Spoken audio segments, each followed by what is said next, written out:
So, yesterday I posted on Facebook about the meaning of no condemnation in Christ. There is no condemnation in Christ. And I said that no condemnation meant that if a person doesn't want to have a relationship with God, that was okay. That's what no condemnation looks like. That God does not condemn if a person does not want to have a religious experience, if a person does not want to have quote unquote relationship with God. I make statements like these purposefully to shock people into thinking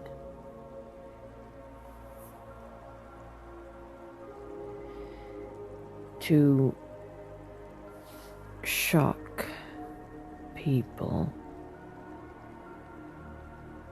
into their fears or out of their fears.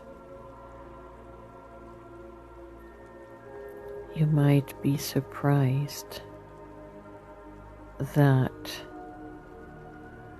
the deeper motive behind seeking a relationship with God is fear,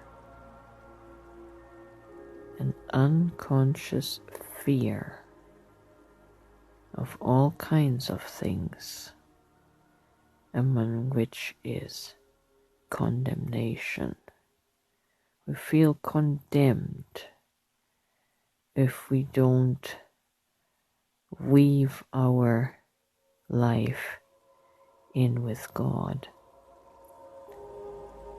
But the only aspect of us that seeks relationship with God is our natural ego mind, because it lives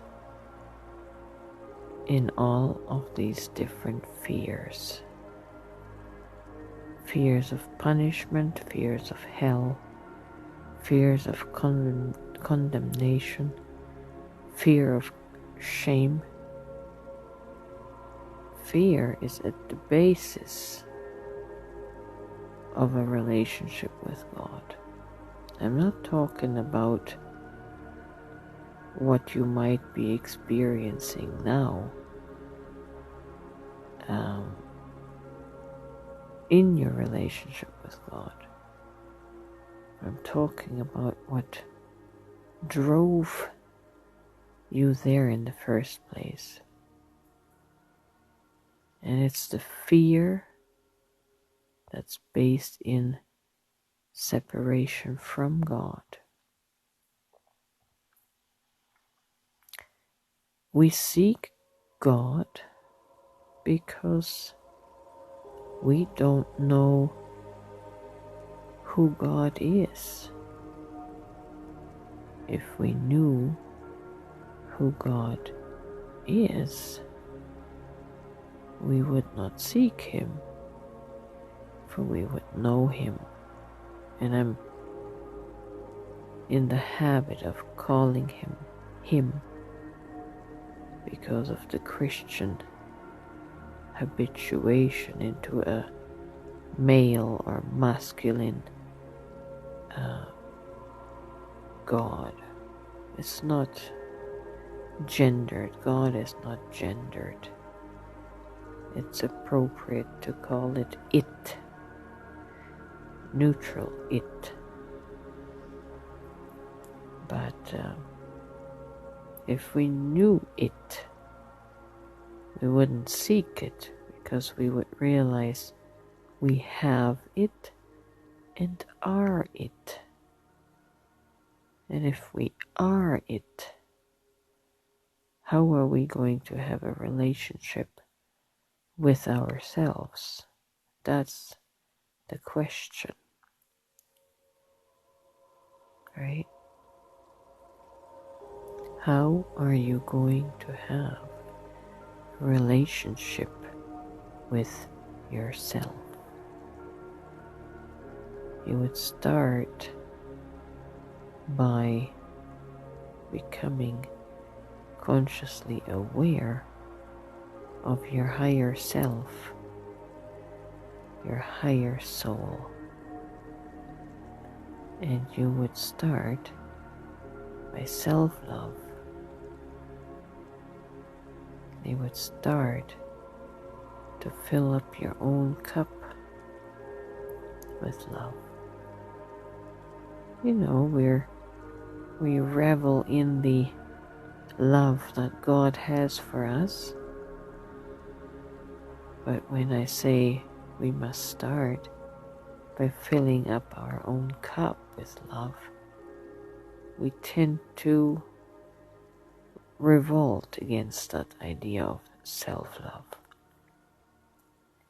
But unless we self-love, unless we self-care first,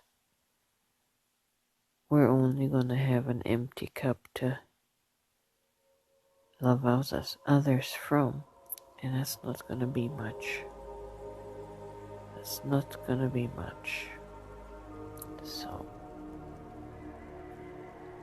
if you want a relationship with God, you must enter into a relationship with yourself,